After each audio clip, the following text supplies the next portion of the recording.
Corona update के साथ और कोरोना की दूसरी लहर के कहर के बीच में राहत की खबर आई है। खबर यह है, स्वास्थ्य मंत्रालय के अगर आंकड़ों को देखें तो पिछले 24 घंटे में देश भर में कोरोना के जो नए मामले हैं वो लगभग 3,66,000 के करीब है। यानी अगर आप पिछले दिन के आंकड़ों से कंपेयर करेंगे तो यह आंकड़ा 40,000 कम है।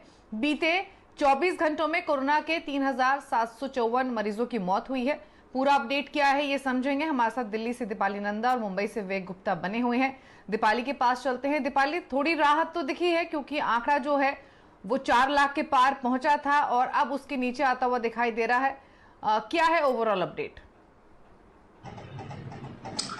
देखिए, अगर पिछले 4 दिन की बात करें तो लगातार 4 लाख से ज्यादा नए मरीज एक दिन में शामिल हो रहे थे कोरोना के मरीजों की संख्या में। लेकिन अगर पिछले 24 घंटे की बात करें तो थोड़ी गिरावट नए मामलों में दिखी है। 3,66,000 से ज्यादा नए मरीज देश भर में मिले हैं। 3700 से ज्यादा लोगों की जान एक दिन में कोरोना की वजह से गई है। वहीं एक्टिव केसेस की बात की जाए तो अब ये संख्या 37.5 लाख के पास पहुंच गई है। सबसे बड़ी चिंता एक्टिव केसेस को लेकर ही है क्योंकि लगातार मेडिकल इंफ्रास्ट्रक्चर पर इसकी वजह से बोझ बढ़ता हुआ दिखाई दे रहा है। स्वास्थ्य मंत्रालय के ताजा आंकड़ों के मुताबिक अभी भी महाराष्ट्र, दिल्ली, कर्नाटक, गुजरात, केरल समेत 10 ऐसे राज्य हैं जहां पर जो टोटल नंबर सामने आ रहा है रोजाना मामलों में, उसमें से 73% हिस्सा इन्हीं 10 राज्यों में से देखने को मिल रहा है। हालांकि संक्रमण की चेन रोकने के लिए ज्यादातर राज्यों में अब या तो आंशिक या फिर संपूर्ण लॉकडाउन लगा दिया गया है। अगर मैं राजधानी दिल्ली की बात करूं तो आज से 1 हफ्ते के लिए और लॉकडाउन को बढ़ाया गया है। सख्ती और भी की गई है। मेट्रो जो अभी तक चल रही थी उसे भी बंद कर दिया गया है। अगर अभी पॉजिटिविटी रेट की बात करें तो दिल्ली में 22 से 23% है। वहीं उत्तर प्रदेश में भी 17 मई तक लॉकडाउन है। राजस्थान में भी 26 मई तक लॉकडाउन है। बिहार में लॉकडाउन है। तो ज्यादातर बड़े राज्य जहां पर कोरोना का कहर बरप रहा है वहां पर लॉकडाउन लगाया जा चुका है। तो अभी भी हालात चिंताजनक तो है ही। एक्टिव केसेस का मसला जो है वो चिंता का विषय है। लेकिन इसके अलावा दीपाली, कोविड के मरीजों में ब्लैक फंगस को लेकर हेल्थ मिनिस्ट्री ने कुछ गाइडलाइंस जारी की हैं। क्या है वो? देखिए, जो ब्लैक फंगस है इसे हम म्यूकोरमाइकोसिस के नाम से भी मेडिकल फ्रेंडिटी में जाना जाता है। ये बेसिकली एक फंगल इन्फेक्शन ही है जो आंखों के जरिए आपकी बॉडी में जाता है और ऐसे मरीज जिन्होंने कोरोना के इलाज के दौरान आईसीयू में लंबा वक्त बिताया है, स्टेरॉइड की मात्रा ज्यादा ली है, उन्हें इसका सबसे ज्यादा खतरा है। वो इसलिए क्योंकि स्टेरॉइड ज्यादा लेने से, आईसीयू में ज्यादा वक्त रहने से जो इम्यून सिस्टम है उस पर भी असर पड़ता है। तो ऐसे में जो लोग इस कैटेगरी में आते हैं वो आसानी से इसकी चपेट में आ जाते हैं। जो इसके लक्षण हैं वो मुख्य तौर पर नेजल कंजेशन है, आंखों में या फिर आंखों के बाहर दर्द होना शामिल है। साथ ही साथ नाक के आसपास अगर त्वचा का रंग काला पड़े तो इस तरह के लक्षण ब्लैक फंगस के तौर पर देखे जाते हैं। सरकार की तरफ से जो गाइडलाइंस जारी की गई है उसमें मुख्य तौर पर इस बात पर फोकस किया गया है कि अगर ऐसे मरीज जो कोमॉर्बिड हैं और आईसीयू में सीवियर कंडीशन में रही हैं वो बेहतर तौर पर इसका ध्यान रखें। कोई भी सिम्टम अगर ठीक होने के बाद भी डेवलप होता है तो उसका तुरंत इलाज कराएं और इससे जुड़ी जो मेडिसिन हैं वो भी मार्केट में मौजूद है।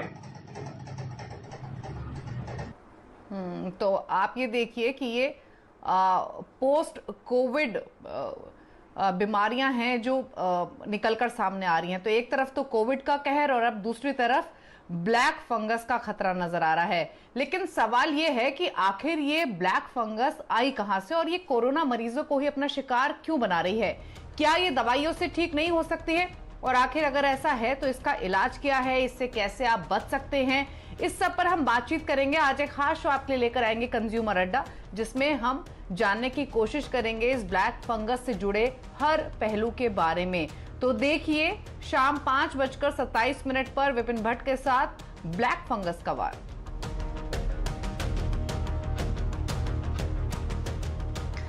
तो ये डिटेल्स आपको दीपाली नंदा ने बताई। दीपाली, आप बनी रही क्योंकि आगे आपसे वैक्सीनेशन से जुड़ी भी अपडेट लेंगे। लेकिन अब सीधे रुक करते हैं महाराष्ट्र का। महाराष्ट्र में नए केसेस की जो संख्या है उसमें नरमी जरूर आई है, लेकिन मुंबई समेत 8 जिलों में राहत के संकेत भी मिले हैं, लेकिन कई जगहों पर अभी भी सख्ती बढ़ाई गई है और साथ ही जो तीसरी वेव आने की बात हो रही है उसकी तैयारियां भी महाराष्ट्र में शुरू हो गई है। क्या है पूरा अपडेट, विवेक गुप्ता से जान लेते हैं। बताइए विवेक।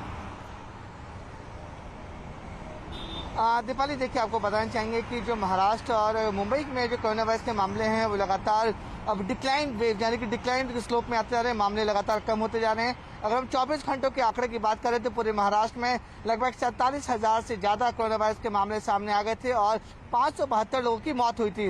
वहीं मुंबई की बात करें तो मुंबई में ये 2400 के आसपास ये मामले आए थे और 68 लोग की मौत हुई थी।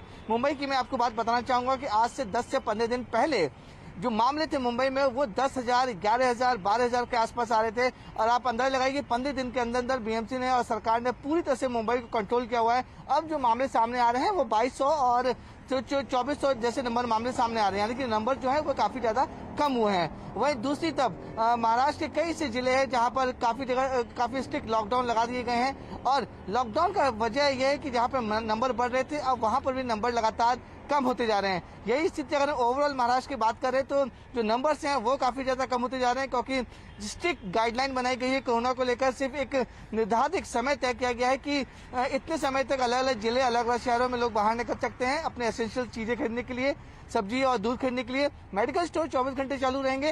हालांकि जो भीड़ कम निकल रही है सड़कों पर, कहीं ना कहीं आम जनता भी इसका सहयोग कर रही है। यही वजह है कि महाराष्ट्र में कोरोना वायरस के मामले काफी ज्यादा कम होते जा रहे हैं। लेकिन अभी भी पूरे राज्य की बात करें तो अभी भी एक्टिव केस जो है पूरे महाराष्ट्र में तकरीबन 47,000 के आसपास हैं। तो महाराष्ट्र सरकार अपनी तरफ से पूरी कोशिश कर रही है कि जो 47,000 के एक्टिव केस है उनमें किसी तरह से कंट्रोल लाया जा सके ताकि यह वायरस दूसरे तक ना फैल सके। अगर हम तीसरी वेव की बात करें उसके लिए भी महाराष्ट्र सरकार पूरी तरह से तैयार दिख रही है। लगातार कई दिनों से जो महाराष्ट्र के सीएम उद्धव ठाकरे हैं वो अपनी मेडिकल फैसिलिटी के साथ साथ जो दूसरे मंत्री हैं और जो पूरे टास्क फोर्स है उनके साथ मीटिंग कर रहे हैं। उनका साफ तौर पर कहना है कि अगर तीसरी वेव आती है तो उसके लिए पूरी तरह से वो तैयार है। यही वजह है कि कल उद्धव ठाकरे ने बाकायदा वीडियो कॉन्फ्रेंसिंग के जरिए जितने डॉक्टर्स है और जो टास्क फोर्स है मेडिकल टास्क फोर्स उनसे बातचीत की थी। उन्होंने मांग की थी कि जितने डॉक्टर्स है जो प्राइवेट डॉक्टर्स है वो गवर्नमेंट में रजिस्टर्ड कराएं और तो क्योंकि जब भी कोई बीमार पड़ता है पूरे महाराष्ट्र में या मुंबई में तो सबसे पहले जो लोग हैं आम जनता है वो अपने प्राइवेट डॉक्टर से कंसल्ट करते हैं। यही उद्धव ठाकरे ने मांग की है कि प्राइवेट डॉक्टर अगर कंसल्ट करते हैं तो उनकी जानकारी तुरंत वो सरकार को दें, तुरंत प्रशासन को दें, ताकि जो नंबर से जो कोरोना वायरस के मामले के हैं उन्हें ज्यादा नंबर से आगे बढ़ते ना दिखते हैं। तो इसी तरह से जो सरकार है लगातार तैयारी कर रही है तीसरे वेव को भी लेकर। और कुछ दिन पहले आदित्य ठाकरे ने भी ट्वीट किया था कि जो तीसरा वेव आएगा हो सकता है उसमें बच्चों को अपनी चपेट में ले सके, इसलिए जितने भी पीडियाट्रिक हैं यानी कि जो बच्चों को देखने वाले डॉक्टर्स हैं वो अलर्ट पर हैं, वो सरकार के साथ काम करें कि अगर तीसरी वेव आती है तो किस तरह से ये वायरस बच्चों तक ना पहुंचे, अगर बच्चों तक पहुंचता भी है तो किस तरह से उनको बचाव किया जा सके, किस तरह से उनके ऊपर कंट्रोल किया जा सके। या अगर हम ऑक्सीजन की बात करें तो पूरे महाराष्ट्र में तकरीबन 3,000 मैट्रिक टन की ऑक्सीजन की जरूरत होती है। फिलहाल जो है वो 1200 मैट्रिक टन ऑक्सीजन महाराष्ट्र को मिल रहा है। यही वजह है कि अब महाराष्ट्र सरकार अलग अलग जगह पर ऑक्सीजन की प्लांट लगा रहे हैं, ऑक्सीजन के सेटअप कर रहे हैं ताकि आने वाले दिनों में ऑक्सीजन की कोई कमी ना हो। यानी कि ओवरऑल करके बात करें तो महाराष्ट्र सरकार जो नंबर है उसको कंट्रोल करने में कामयाब हुई है और तीसरी लहर को लेकर महाराष्ट्र सरकार पूरी तरह से तैयार दिख रही है। दीपाली जी, शुक्रिया विवेक आपका ये तमाम डिटेल्स बताने के लिए। तो ये महाराष्ट्र से जुड़ी पूरी अपडेट थी। तीसरी वेव से जूझने के लिए जो तैयारियां हैं वो वहां पर शुरू हो चुकी है, लेकिन सवाल ये है कि कोरोना संक्रमण को रोकने के लिए ज्यादातर राज्यों में लॉकडाउन लगाया गया है। क्या लॉकडाउन की वजह से कोरोना संक्रमण कम हो रहा है? आज आवाज अड्डा में हम इसी पर करेंगे चर्चा 5:57 पर।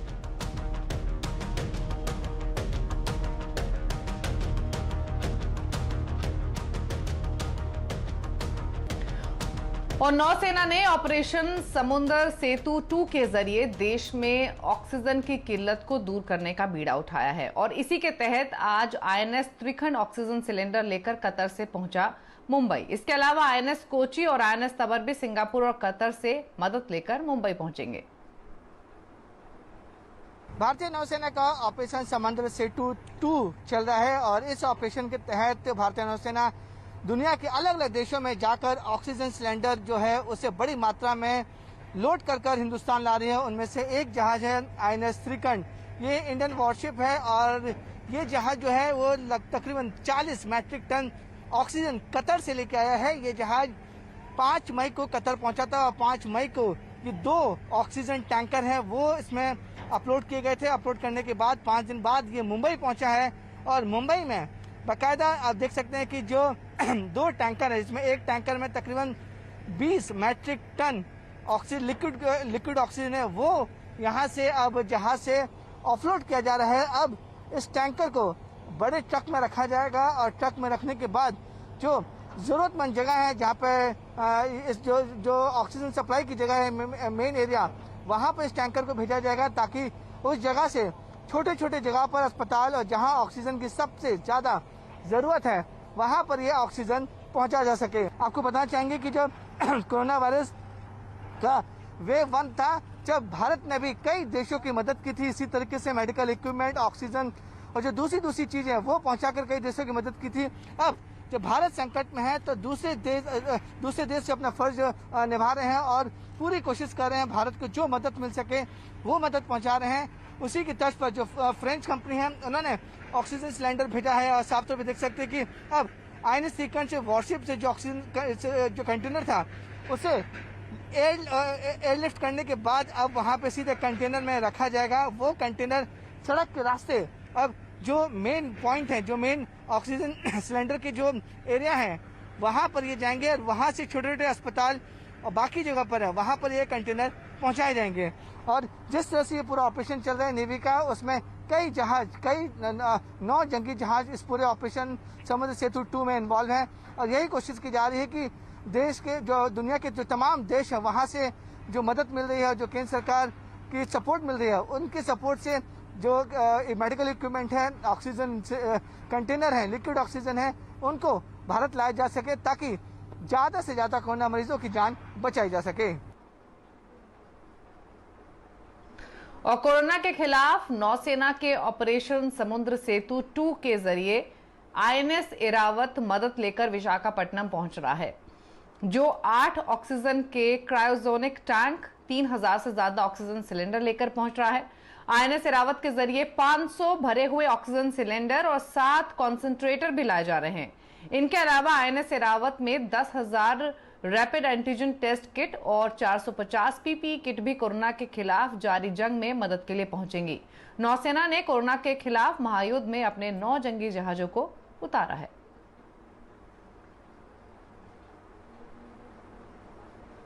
और अब बात करेंगे वैक्सीन की। कोरोना से जंग में हमारे खास मुहिम संजीवनी अ शॉट ऑफ लाइफ।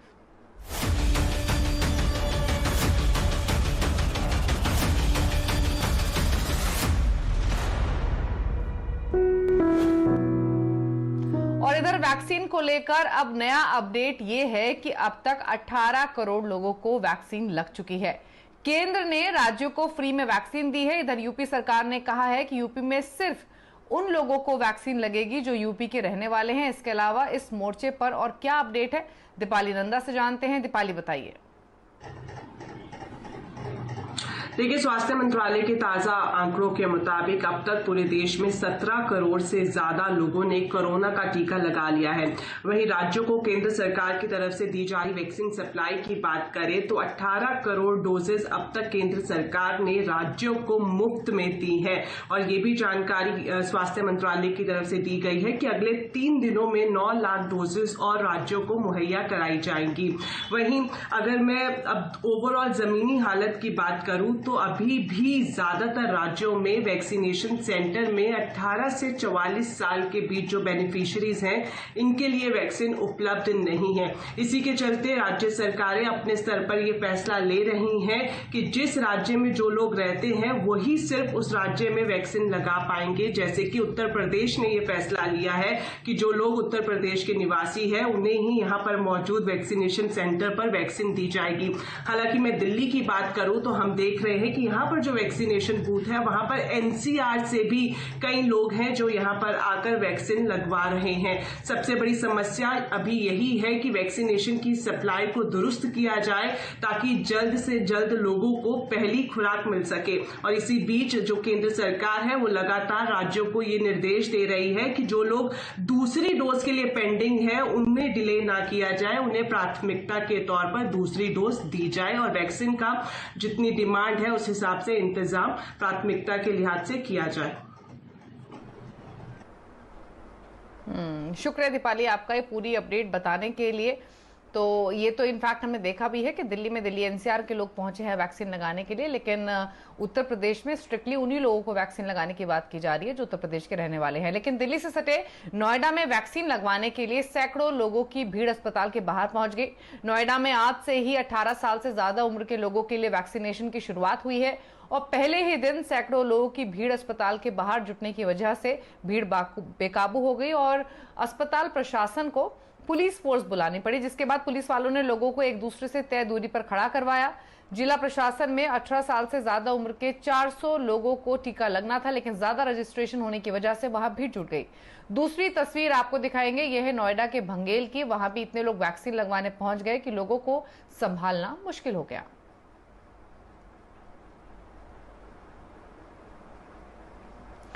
और आगे बढ़ेंगे, कोरोना के अलावा अब दूसरी खबरों का अपडेट लेंगे। राज्य सरकारों के लॉकडाउन से एमएसएमई कारोबारियों को राहत देने के लिए सरकार एनपीए के नियमों में राहत देने पर विचार कर रही है और सोर्सेज के थ्रू जो जानकारी हमें मिली है उसके मुताबिक वित्त मंत्रालय और कॉर्पोरेट अफेयर्स मंत्रालय की तरफ से एक प्रस्ताव आरबीआई को भेजा गया है, जिसमें 90 दिनों तक रीपेमेंट नहीं होने की स्थिति में अकाउंट को एनपीए घोषित करने वाले नियम में नरमी बरतने का सुझाव दिया गया है। आलोक प्रियदर्शी हैं हमारे साथ और डिटेल्स के साथ। आलोक बताइए।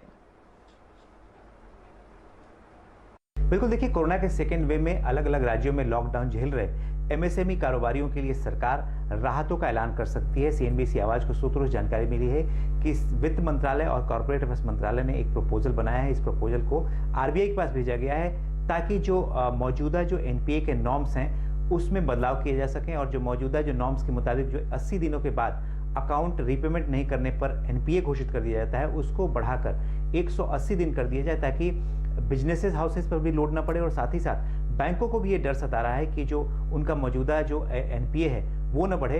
इसलिए इन बैंकों ने भी सरकार को इस मामले को लेकर अप्रोच किया है और जो हमें जानकारी मिल रही है कि सरकार एमएसएमई को लेकर इस राहत के साथ साथ कई सारी और भी राहतों का ऐलान कर सकती है, जिसमें पहली बड़ी जो राहत होगी वो आरबीआई की तरफ से आती हुई दिख सकती है। तो कुल मिलाकर जो पिछले साल जो लॉकडाउन था उसमें जो सरकार का emergency credit guidelines guarantee lines था उसके तहत 2 लाख करोड़ से ज़्यादा का लोन एमएसएमई को बांटा गया और लिहाजा इस साल अगर इस तरह के लॉकडाउन की वजह से उन्हें रिपेमेंट करने में दिक्कत होती है तो उन दिक्कतों को देखते हुए सरकार कई सारी राहतों का इस बार ऐलान करने पर विचार कर रही है। सरकार इस पर कब ऐलान करेगी इस पर सरकार तय करेगी, लेकिन फिलहाल प्रपोजल्स को आरबीआई के पास भेज दिया गया है और आरबीआई इसमें जल्द ही कुछ बड़ा कदम उठा सकता है। आप देख रहे हैं कमोडिटी राउंडअप पर। बात करेंगे मार्केट अपडेट की और लगातार ये एक तेजी का सेशन रहा। आज अच्छा मोमेंटम हमने बनते हुए देखा और इंट्राडे में फ्यूचर्स में तो इनफैक्ट निफ्टी 15,000 के पार भी पहुंचा था। कोशिश की स्पॉट मार्केट में भी 15,000 के लेवल्स तक जाने की। HDFC, ICICI bank, LNT, Kotak Mahindra bank, इनमें काफी स्ट्रांग मोमेंटम था जो कि मार्केट को आज के सेशन में सपोर्ट कर रहे थे। निफ्टी बैंक और मिड कैप इंडेक्स यहां पर डबल सेंचुरी लगते हुए देखी, यानी 200 अंकों से ज्यादा की मजबूती रही इन दोनों ही इंडाइसेस में। आईटी को छोड़कर ज्यादातर सेक्टर्स जो थे वो तेजी के साथ ही रहे। निफ्टी मेटल्स में काफी स्ट्रांग मोमेंटम था। इनफैक्ट निफ्टी मेटल इंडेक्स पिछले एक हफ्ते में 10% की तेजी के साथ बंद हुआ है और आज नए रिकॉर्ड स्तर बनते हुए दिखे। फार्मा इंडेक्स ने नए रिकॉर्ड स्तर छुए आज के सेशन में। तो आज का सेशन जो था वो ज्यादातर मेटल और फार्मा स्टॉक्स के नाम था और साथ ही बैंक स्टॉक्स, दिग्गज प्राइवेट बैंक्स और साथ ही जो सरकारी बैंक्स हैं वहां पर काफी अच्छी तेजी आज के सेशन में देखने को मिल रही थी। निफ्टी मेटल इंडेक्स की इनफैक्ट अगर आप बात करेंगे स्टॉक्स अगर देखेंगे तो हिंदुस्तान कॉपर यहां पर काफी स्ट्रॉन्ग ट्रैक्शन रहा। इसके अलावा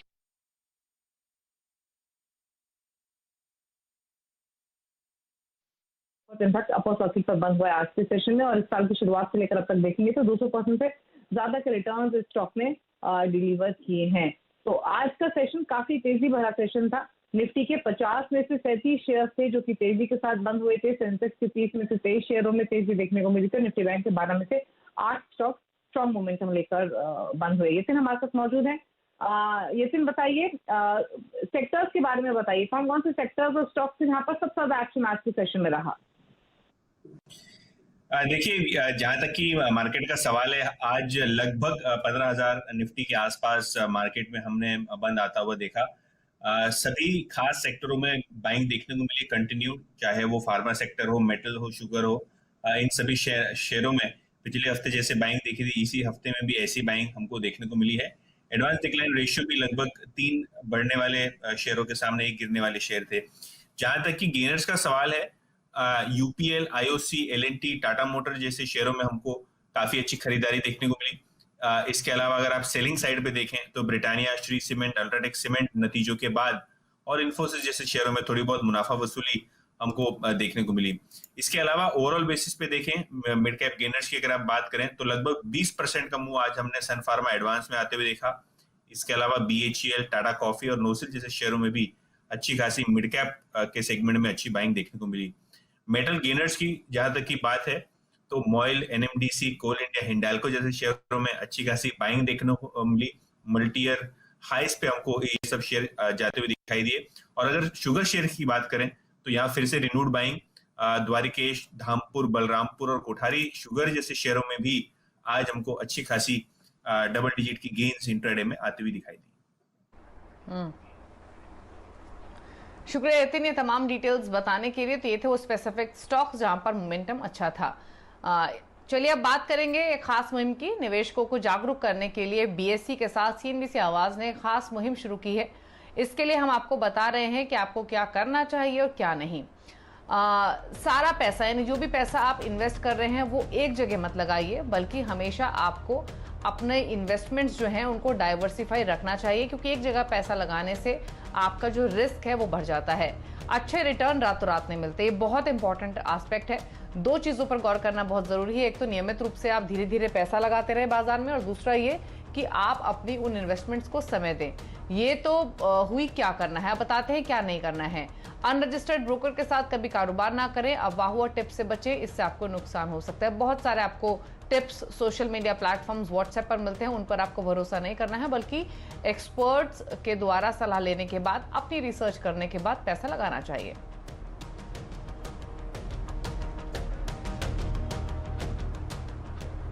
और नंदीग्राम में ममता बनर्जी को हराने वाले बीजेपी अधिकारी यानी बीजेपी विधायक शुवेंदु अधिकारी को बंगाल बीजेपी विधायक दल का नेता चुना गया है। शुवेंदु ने पश्चिम बंगाल विधानसभा में नेता विपक्ष की जिम्मेदारी संभालेंगे। बीजेपी दफ्तर पर हुई विधायकों और केंद्रीय नेताओं की बैठक में शुवेंदु को विधायक दल का नेता चुना गया और इस मौके पर केंद्रीय मंत्री रविशंकर प्रसाद, बंगाल बीजेपी के अध्यक्ष दिलीप घोष समेत पार्टी के कई बड़े नेता मौजूद रहे।